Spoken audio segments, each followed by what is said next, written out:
নমস্কার বন্ধুরা, study with Sudip চ্যানেলে স্বাগত। আজকের ক্লাসটা যেমন আমি তোমাদেরকে প্রমিস করেছিলাম যে আমরা ডিটেল ক্লাস করব, তো ঠিক সেরকমই আছে। আজকে আমরা ইন্ডিয়ান কনস্টিটিউশন বা পলিটি থেকে আমরা কিন্তু স্টার্ট করছি আমাদের এই ডিটেল ক্লাসটা। ঠিক আছে, এক এক করে আমরা সাবজেক্ট শেষ করতে যাব, আর তারপরে আমরা মক টেস্টগুলো একের পর এক দিতে স্টার্ট করব। ঠিক আছে, প্রত্যেকটা ক্লাস এইভাবে ডিজাইন করা হয়েছে যে আমরা আগে কিছু পড়ে নেব, তারপরে সেইটুকু পড়ার উপরেই যা যা কোয়েশ্চেন্স রেডি করা যেতে পারে সেগুলোকে আমরা একটু দেখে নেব। অনেকেরই তোমাদের মধ্যে মনে হতে পারে যে এই ক্লাসটা কাদের জন্য ইম্পর্টেন্ট। তো দেখো, ইম্পর্টেন্ট বলতে গেলে তোমার যদি বেসিক প্রয়োজন আছে, তোমার যদি বেসিকটা ঠিকঠাক রেডি নেই, তাহলে কিন্তু এই ক্লাসটা তোমার জন্য ইম্পর্টেন্ট। ঠিক আছে, কোনো পরীক্ষা স্পেসিফিক না, কারণ আমি বলছি যে তোমার যদি কোনো বেসিক রেডি না থাকে তো তুমি কিন্তু যে কোনো পরীক্ষাতেই বসো না কেন, সবসময় যে ভাববে এমসিকিউ পড়ে গেলাম আর এমসিকিউ কমন চলে এলো, সেটা কিন্তু হয় না। তো তার জন্য তোমাকে বইপত্র হোক বা ক্লাস হোক, এগুলো তো করতেই হবে, পড়তেই হবে। ঠিক আছে, কিন্তু তাও যদি তুমি জিজ্ঞেস করো তো আমি বলবো যে এটা ডাব্লিউবিসিএস এর যারা প্রিপারেশন নিতে চাইছো তাদের জন্য বেস্ট হবে, কারণ পড়ার লেভেলটা এখানে 10th লেভেলে আটকে থাকবে না। এখানে একটা সিলেবাসে, একটা বইয়ে যা থাকে সেই সমস্ত কিছুই কিন্তু তোমাদেরকে পড়ানো হবে। ঠিক আছে, এবার এটা তুমি ডিসাইড করো যে এই ক্লাসটা কাদের জন্য ইম্পর্টেন্ট। তোমার জন্য ইম্পর্টেন্ট আছে কি না সেটা তুমি একটু নিজে ভেবে নেবে। নেক্সট প্রশ্ন তোমাদের মনে আসতে পারে যে জিওগ্রাফি বেশি ইম্পর্টেন্ট ছিল, হিস্ট্রি বেশি ইম্পর্টেন্ট ছিল। তো দেখো, ইম্পর্টেন্ট তো সব সাবজেক্ট আছে।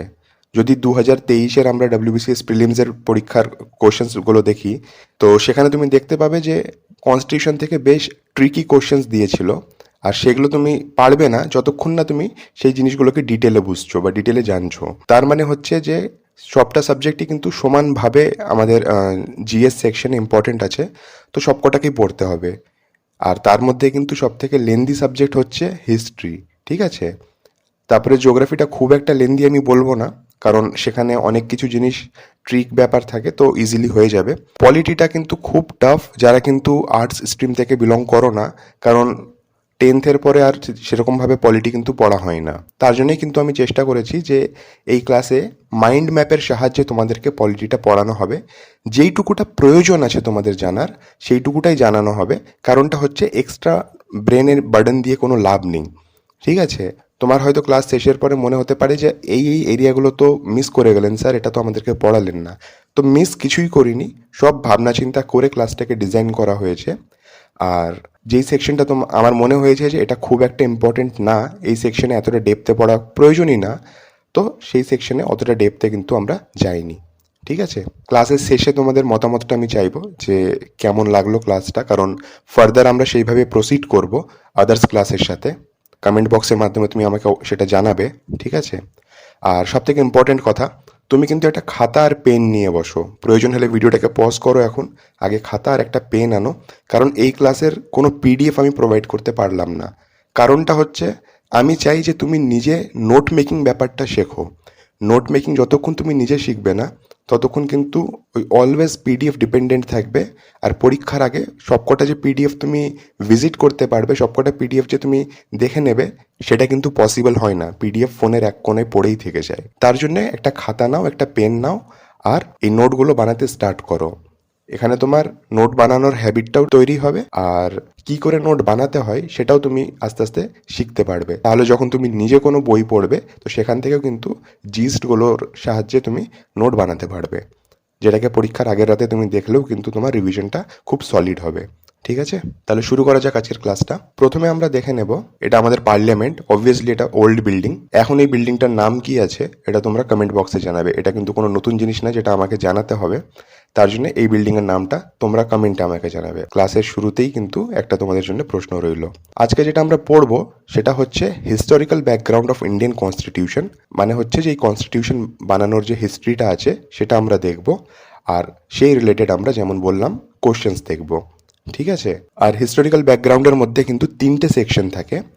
প্রথম সেকশনটা আমি তোমাকে দেখিয়ে দিচ্ছি। একটা হচ্ছে তোমার রেগুলেশনস, আর একটা হচ্ছে তোমার অ্যাক্টস, যেটাকে আমরা কোম্পানি রুলস বলে জানি আর ক্রাউন রুলস বলে জানি। একটা হচ্ছে এই সেকশন, আর আরেকটা সেকশন হচ্ছে কনস্টিটিউশন অ্যাসেম্বলি ফরমেশন আর ড্রাফটিং কমিটি। তো এই তিনটে সেকশনে কিন্তু হিস্টোরিক্যাল ব্যাকগ্রাউন্ড অফ ইন্ডিয়ান কনস্টিটিউশনটা ব্রেক করা হয়েছে। আজকে আমরা যেটা মেনলি ফোকাস করব সেটা হবে কনস্টিটিউশনাল অ্যাসেম্বলি আর ড্রাফটিং কমিটির গঠন। ঠিক আছে, এই এরিয়া থেকে কিন্তু বেশ ভালো প্রশ্ন আসে, তো এটা আমরা একটু ডিটেলে দেখব। এরপরে একটা সেপারেট ক্লাস হবে যেখানে শুধুমাত্র কিন্তু আমরা এই কোম্পানি রুলস আর ক্রাউন রুলসগুলো আমরা দেখব। দেখতেই পাচ্ছ যে 1773 থেকে 1858 অবধি আমাদের কোম্পানি রুলস চলতো দেশে, আর 1858 থেকে 1947 মানে দেশ স্বাধীন হওয়া পর্যন্ত আমাদের এখানে কিন্তু ক্রাউন রুল চলতো। আর কোথাও না কোথাও এই দুটো যে সেকশন আছে, অ্যাক্টসের যে দুটো সেকশন আছে, এটাই কিন্তু আমাদের কনস্টিটিউশনের বেস বলতে পারো। এর উপরে কিন্তু অনেকটাই ডিপেন্ডেন্ট রয়েছে আমাদের ইন্ডিয়ান কনস্টিটিউশন। ঠিক আছে, অনেকেরই হয়তো একটু সমস্যা হতে পারে যারা একদমই বাংলায় ধরো পড়াশুনো করো বা বাংলা ভার্সন প্রেফার করো, এটা কিন্তু বাইলিঙ্গুয়াল ক্লাস থাকবে। কারণ পরীক্ষায় একটা জিনিস তোমাদেরকে ফেস করতে হতে পারে যে কোশ্চেন্স বাংলাতেও থাকে, ইংলিশেও থাকে, কিন্তু অনেক সময় বাংলায় ভুল লেখা থাকে, সেই সময় তোমাকে ইংলিশটাকে রেফার করতে হবে। তার জন্যে অভ্যেসটা এমন রাখো যে বাংলায় এক্সপ্লেনেশন থাকবে আর ইংলিশে ইনফরমেশনসগুলো স্ক্রিনে ডিসপ্লে হবে আর তুমি তোমার খাতাতেও সেইভাবে লিখবে। ঠিক আছে, একটু আমরা ছোট্ট করে একটু জেনে নিই যে কোম্পানি রুল আর ক্রাউন রুল ব্যাপারটা কি, দেন আমরা ফার্দার প্রসিড করছি। তো দেখো, 1600-তে আমাদের দেশে ব্রিটিশার্সরা আসতে স্টার্ট করলো। এখানে পর্তুগিজ, ফ্রান্স এদের কথা বলছি না, আমি ব্রিটিশার্সদের কথা বলছি। ঠিক আছে, তো 1600 নাগাদ এরা দেশে আসতে স্টার্ট করলো। তারপরে একের পর এক নিজের ব্যবসা গ্রো করতে স্টার্ট করলো। যেটা মেন টার্নিং পয়েন্ট হলো সেটা হচ্ছে 1764-র বক্সার ব্যাটল, যেটা বক্সারে যুদ্ধ হয়েছিল, সেটা কিন্তু একটা টার্নিং পয়েন্ট বলতে পারি আমাদের ইতিহাসে। 1765-তে তারা দিওয়ানি অধিকারটা পেয়ে যায়, আর দিওয়ানি অধিকার মানে হচ্ছে ট্যাক্স কালেকশন, তার সঙ্গে জুরিসডিকেশনের অধিকারটাও কিন্তু তারা পেয়ে যাচ্ছে। শুধুমাত্র যে ট্যাক্সে থেমেছিল সেটা না কিন্তু। তো তারপর থেকে কোম্পানি 1765 থেকে শাসন করতে শুরু করে। দেখা যায় যে অনেক কারাপশন, অনেক রকমের দুর্নীতি, অনেক রকমের ঘাপলাবাজি রয়েছে। তার জন্যেই ব্রিটিশ পার্লামেন্ট থেকে কিছু এবার ইন্টারফিয়ারেন্স হতে স্টার্ট হয় কোম্পানি রুলের ওপরে, যার ফলে কিন্তু 1773-এ প্রথমে সেখান থেকে চার্টার অ্যাক্টস পাঠানো স্টার্ট হয়, রেগুলেটিং অ্যাক্টস পাঠানো স্টার্ট হয়, আর এটা কিন্তু 1858 অবধি চলতে থাকে। 1858-তে চেঞ্জ কেন হয়? কারণ হচ্ছে 1857-তে সিপাহী বিদ্রোহ হয়েছিল, যার ফলে কিন্তু কোম্পানিকে তো লস ওঠাতে হয়েছিলই, এছাড়াও কিন্তু এটা কোথাও না কোথাও একটা ব্রিটিশ ক্রাউনের জন্য কিন্তু ডেঞ্জারের সাইন ছিল।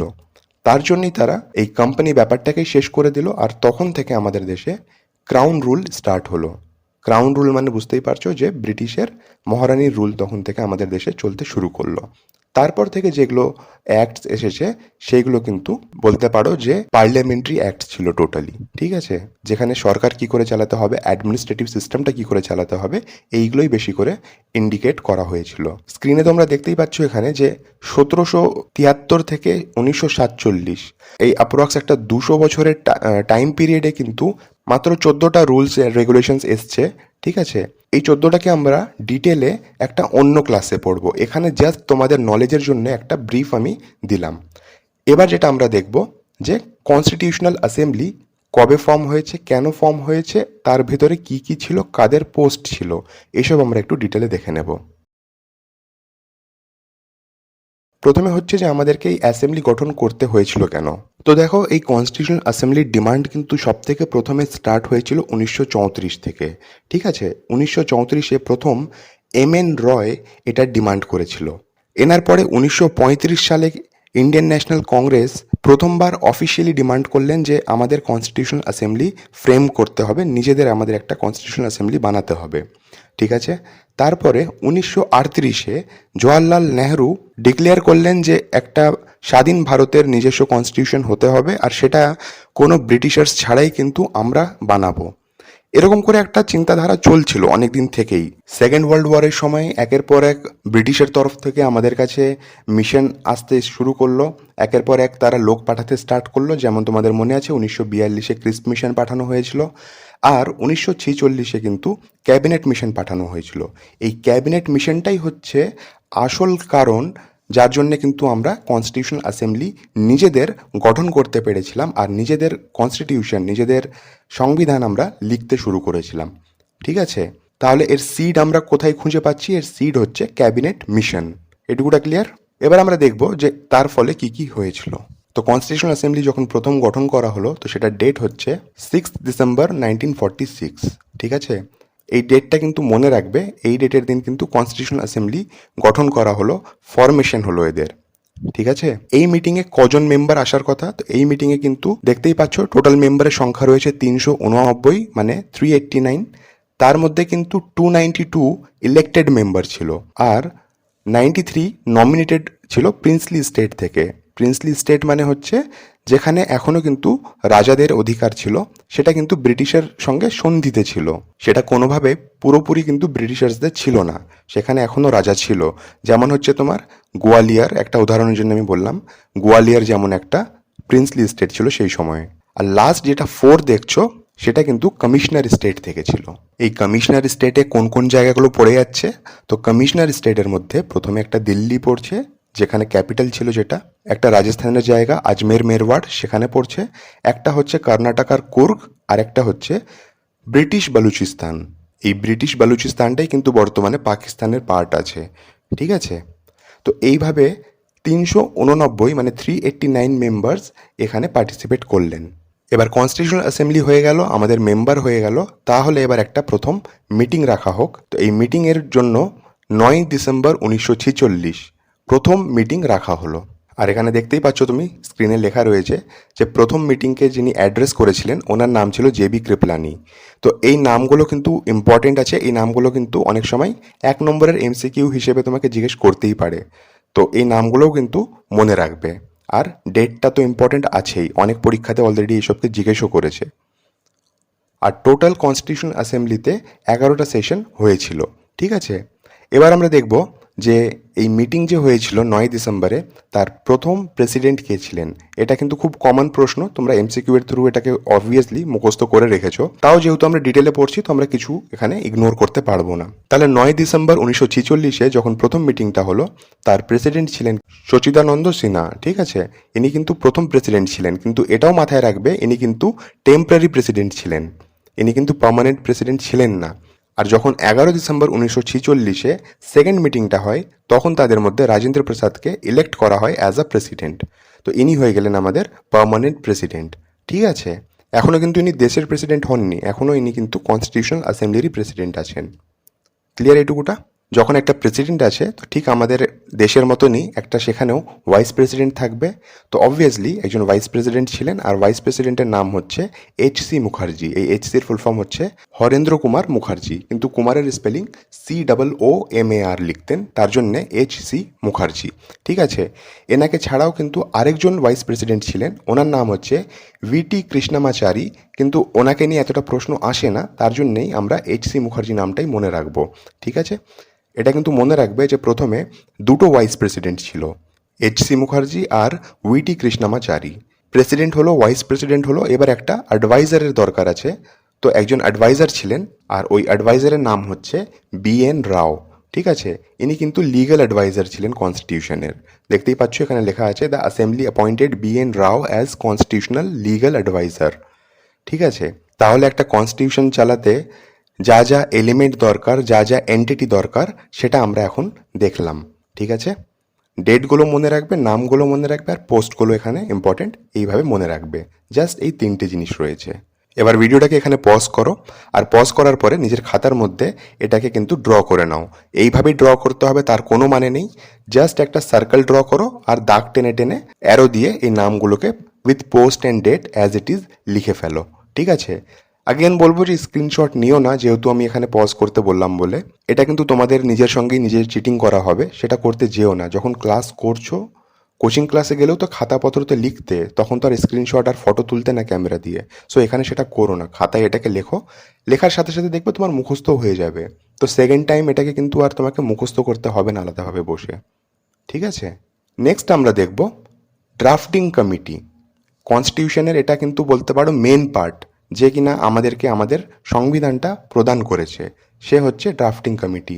ড্রাফটিং কমিটির যে মেন মেম্বার্স আছে তাদের এটা ছবি আছে, দেখতেই পাচ্ছ মাঝখানে BR আম্বেদকর আছেন, ঠিক আছে।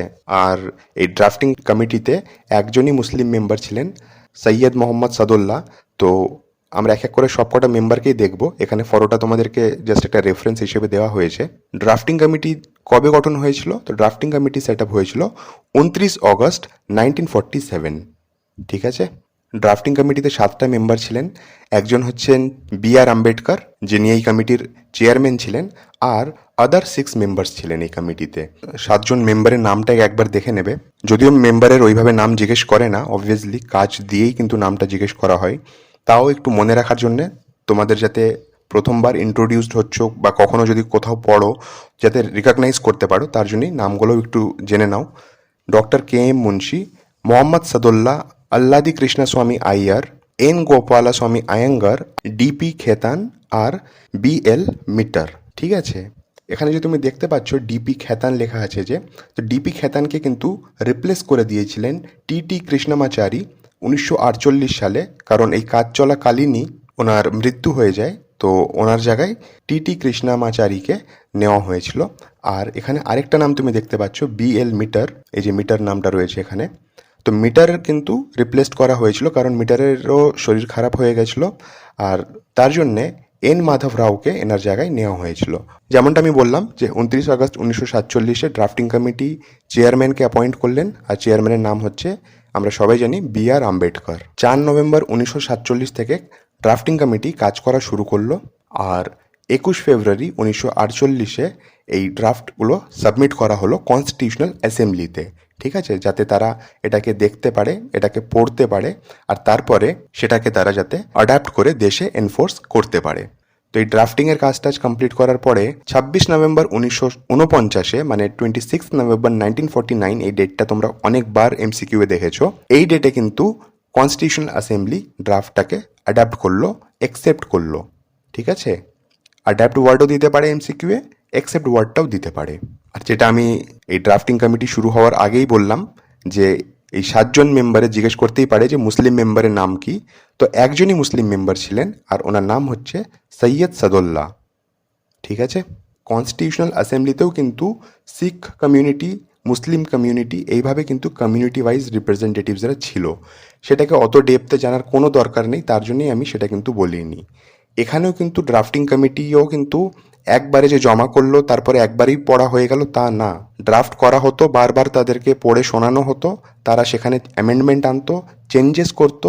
এই করে দেখা গেছে যে অ্যারাউন্ড 7,000 অ্যামেন্ডমেন্টস প্রস্তাব রাখা হয়েছিল কনস্টিটিউশনাল অ্যাসেম্বলির তরফ থেকে। তার মধ্যে কিন্তু মাত্র 2900 অ্যারাউন্ড, এটা কিন্তু এক্স্যাক্ট সংখ্যা না, এটা আমি একটা অ্যাপ্রক্স বলছি, 2900 অ্যারাউন্ড কিন্তু অ্যামেন্ডমেন্ট করা হয়েছিল, কনসিডার করা হয়েছিল, বাদ বাকিগুলোকে কনসিডারও করা হয়নি।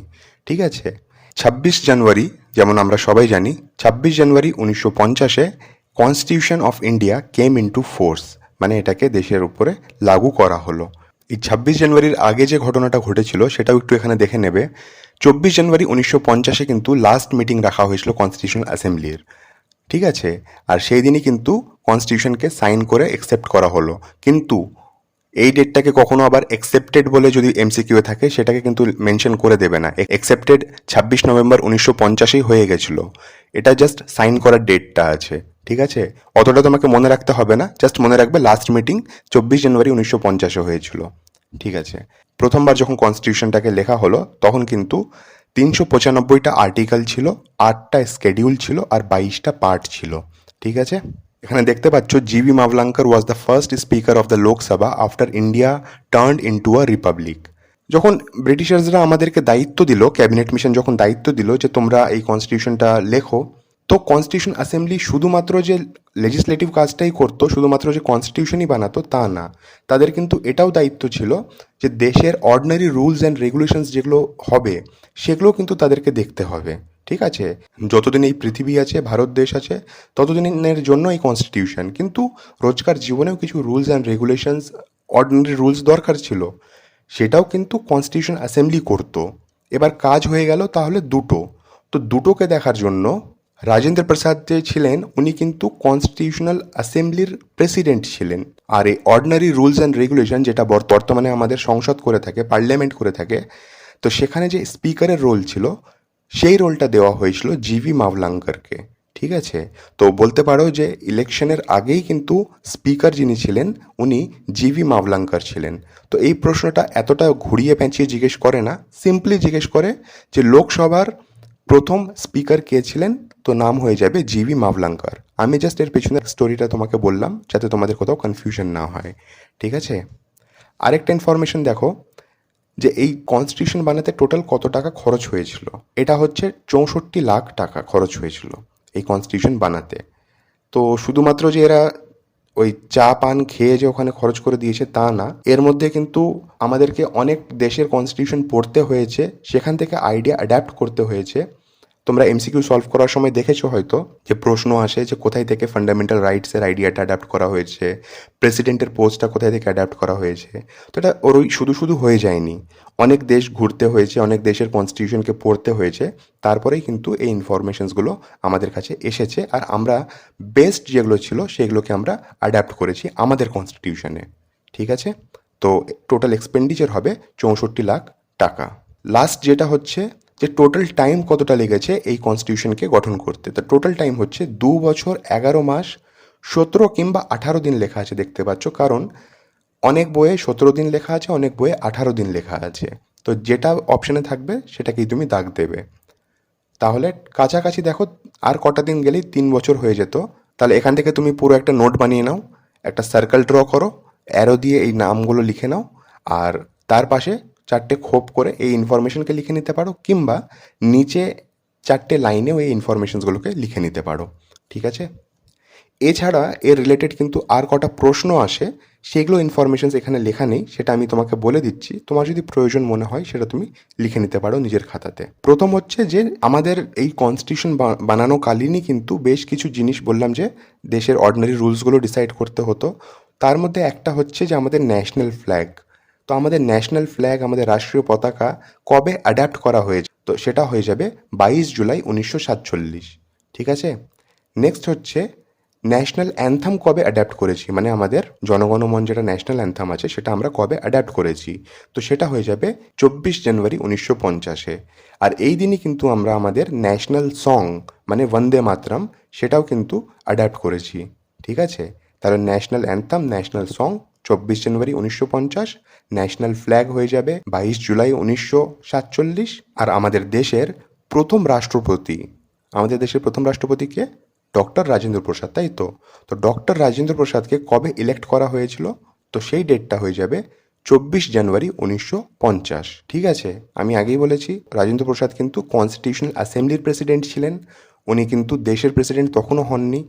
ওনাকে পরে আবার 24 জানুয়ারি 1950-এ দেশের প্রেসিডেন্ট হিসেবে ইলেক্ট করা হয়েছিল। আরেকটা প্রশ্ন খুব ইদানিং দেখা যাচ্ছে, এটা আগে কিন্তু খুব একটা আসতো না, যে প্রথম ইলেকশন কবে হয়েছিল, প্রথম জেনারেল ইলেকশন কবে হয়েছিল, এই যে কদিন পরে যেটা আমরা দেব লোকসভা ভোট, এটা প্রথমবার কবে হয়েছিল। তো এটা প্রথমবার কনস্টিটিউশন লাগু হওয়ার পরে হয়েছিল। ঠিক আছে, সো 1951-52 এটা হচ্ছে কিন্তু সালটা। 52-এ কিন্তু প্রথমবার লোকসভা গঠন হচ্ছে। ঠিক আছে, 51 থেকে ইলেকশন ব্যাপারটা স্টার্ট হয়েছিল, শীতকাল থেকে। আর এটা কিন্তু সেই 13ই মে 1952-তে লোকসভা গঠন হয়েছিল। ঠিক আছে, এবার আমরা কতটা পড়লাম, কতটাকে মনে ধরে রাখতে পারলাম, সেটা কিন্তু আমরা একটু এক্সারসাইজে দেখে নেব। ঠিক আছে, কিছু কোশ্চেন্স দেখব, যেগুলো আমরা পড়লাম সেখান থেকেই প্রশ্নগুলো আছে, আর কতটা তোমরা পারছো কতটা পারছো না সেটা একটু নিজেকে চেক করে নাও। প্রথম হচ্ছে when was the constitution assembly set up, এখানে সেট আপ বলেছে, তো এর সঠিক উত্তর হয়ে যাবে 6 December 1946, 6 December 1946 the constitutional assembly was set up. Next হচ্ছে how many members were there in constitution assembly, কতজন মেম্বার ছিলেন কনস্টিটিউশন অ্যাসেম্বলিতে, তো এর সঠিক উত্তর হয়ে যাবে 389 members were there in constitutional assembly. ঠিক আছে, নেক্সট হচ্ছে how many members were there in drafting committee, drafting কমিটিতে কজন মেম্বার ছিলেন, তো এর সঠিক উত্তর হয়ে যাবে 7জন মেম্বার ছিলেন। আর এনার চেয়ারম্যান কে ছিল, চেয়ারম্যান হচ্ছে B.R. আম্বেদকর। ঠিক আছে, নেক্সট দেখব when was the drafting committee set up, drafting committee কবে সেট আপ হয়েছিল, তো ড্রাফটিং কমিটি 29 অগস্ট 1947-এ সেট আপ হয়েছিল। ঠিক আছে, ডেটগুলো কিন্তু মনে রাখবে, ডেটগুলো কিন্তু ভুলে যেও না। Who was the chairperson of the drafting committee, তো ড্রাফটিং কমিটির চেয়ারপারসন ছিলেন B.R. আম্বেদকর। ঠিক আছে, নেক্সট হচ্ছে when was the first meeting held of constitutional assembly in Delhi. তো প্রথম মিটিংটা কবে হয়েছিল, কোন ডেটে হয়েছিল দিল্লিতে, তো সেইটা হয়ে যাবে 9 ডিসেম্বর 1946।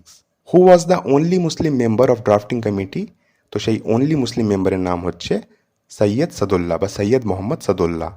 ঠিক আছে।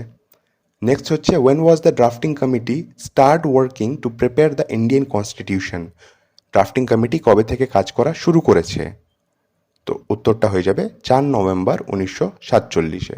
ঠিক আছে, 29 অগস্ট 1947-এ ড্রাফটিং কমিটি সেট আপ হচ্ছে, 4 নভেম্বর 1947 থেকে কাজ করতে শুরু করছে তারা। Who was the temporary president of constitution assembly, দেখো এখানে টেম্পোরারি প্রেসিডেন্ট জিজ্ঞেস করেছে, তো এর উত্তরটা হয়ে যাবে সচিদানন্দ সিনহা। নেক্সট হচ্ছে when did Dr. Rajendra Prasad elected as the permanent president of Constitutional Assembly? Doctor Rajendra Prasad permanent president হিসেবে কবে ইলেক্টেড হয়েছিলেন, তো সেই ডেটটা হয়ে যাবে 11 ডিসেম্বর 1946-এ। ঠিক আছে। নেক্সট দেখবো আমরা who was the vice president of Indian constitutional assembly. এবার দেখো যেহেতু আমরা একটাই নাম জেনেছি, সেকেন্ড নামটা আমি বললাম যে ওটাকে মনে রাখা দরকার নেই, তার জন্যে সেই একটা নামই বলো, হরেন্দ্র কুমার মুখার্জি বা এইচ.সি. মুখার্জি। ঠিক আছে। নেক্সট হচ্ছে when was the constitutional assembly accepted or adapted the constitution. কবে অ্যাকসেপ্ট করেছে কিংবা অ্যাডাপ্ট করেছে, দুটো ওয়ার্ডই এখানে লিখে দিয়েছি যাতে পরীক্ষায় যে কোনো একটা ওয়ার্ড দিলেও তোমরা করে আসতে পারো। আর এই ডেটটা আমাদের সবার জানা আছে, 26 নভেম্বর 1949-এ। ঠিক আছে। নেক্সট দেখব when did the constitution of India came into force. Came into force বলেছে, মানে কবে থেকে এটা দেশে লাগু হয়েছে, আর সেই ডেটটা হচ্ছে 26 জানুয়ারি 1950, 26 জানুয়ারি 1950। ঠিক আছে। নেক্সট দেখব who was the advisor of the constitutional assembly. Legal advisor কে ছিলেন কনস্টিটিউশনাল অ্যাসেম্বলির, এটা জিজ্ঞেস করা হচ্ছে, আর এর উত্তরটা হয়ে যাবে বি.এন. রাও। নেক্সট দেখব how many articles were there in original constitution. দেখো এখানে বলছে অরিজিনাল কনস্টিটিউশন, তার মানে কি এখন ডুপ্লিকেট আছে? না, একদমই না। এখন আমাদের কাছে অ্যামেন্ডেড কনস্টিটিউশন আছে, যেটাকে বারবার অ্যামেন্ড করা হয়েছে, তার জন্য কিন্তু আর্টিকেলস আর পার্টসের সংখ্যা ইনক্রিজ হয়েছে। পার্টস অ্যাকচুয়ালি এখনও 22টাই আছে, কিন্তু ইনক্রিজ হয়েছে ইন দ্য সেন্স ভেতরে সাব পার্টসগুলো অ্যাড হয়েছে। সো অনেক জায়গায় দেখবে সেইগুলোকেও কিন্তু কাউন্ট করা হয়, তো সেই হিসেবে তখন 25টা পার্ট বলা হয়, কোথাও 24টা পার্ট বলা হয়, বাট অ্যাকচুয়ালি এখনও 22টাই আছে। আমরা যখন পড়বো ফার্দার আমরা দেখবো যে কটা কী আছে কী নেই। এই অরিজিনাল টার্মটা থেকে কিন্তু তোমরা কনফিউজড হয়ে যেও না, তার জন্য একটু ব্যাপারটাকে আমি বলছি। অরিজিনাল মানে হচ্ছে যেটা একদম শুরুতে বানানো হয়েছে, যেটাকে আমরা দেখে এলাম, সেখানে কটা পার্ট ছিল, কটা আর্টিকেল ছিল, এটাই জিজ্ঞেস করছে। তো কটা আর্টিকেল ছিল আমরা দেখেছি, 395টা আর্টিকেল ছিল। ঠিক আছে। নেক্সট হচ্ছে how many times were taken to prepare the constitution. কতটা টাইম নিয়েছে এই কনস্টিটিউশন প্রিপেয়ার করতে, তো আমরা দেখলাম 2 বছর 11 মাস 17 দিন, 2 ইয়ার্স 11 মান্থস 17 ডেজ, কিংবা 18 ডেজও কোথাও কোথাও লেখা থাকতে পারে। নেক্সট হচ্ছে how much rupees were spending to prepare the constitution. কত টাকা খরচ করা হয়েছিল এই কনস্টিটিউশন বানাতে, তো এর সঠিক উত্তর হয়ে যাবে 64 লাখ। নেক্সট হচ্ছে how many parts were there in original constitution. কতটা পার্ট ছিল এই অরিজিনাল কনস্টিটিউশনে, তো 22টা পার্ট ছিল। নেক্সট হচ্ছে how many schedules were there in constitution. কটা স্কেডিউল ছিল, বর্তমানে তো 12টা আছে, তখন কটা ছিল, তো তখন 8টা স্কেডিউল ছিল। তো এই হলো দেখো আজকের ক্লাসটা কেমন লাগলো সেটা কিন্তু কমেন্টে অবশ্যই জানাবে। তোমার ফিডব্যাকটা কিন্তু খুবই ইম্পর্টেন্ট নেক্সট ক্লাসেসগুলোর জন্য, তাহলে আমি আর একটু ইমপ্রুভ করার চেষ্টা করব। যদি আমার এই এফর্টটা তোমাদের ভালো লেগে থাকে তাহলে প্লিজ ভিডিওটাকে লাইক করে দিও, আর তোমার ফ্রেন্ডসদের সঙ্গে অবশ্যই শেয়ার করে দাও, যাতে সেও এই ক্লাসগুলোতে ইনভলভ হতে পারে।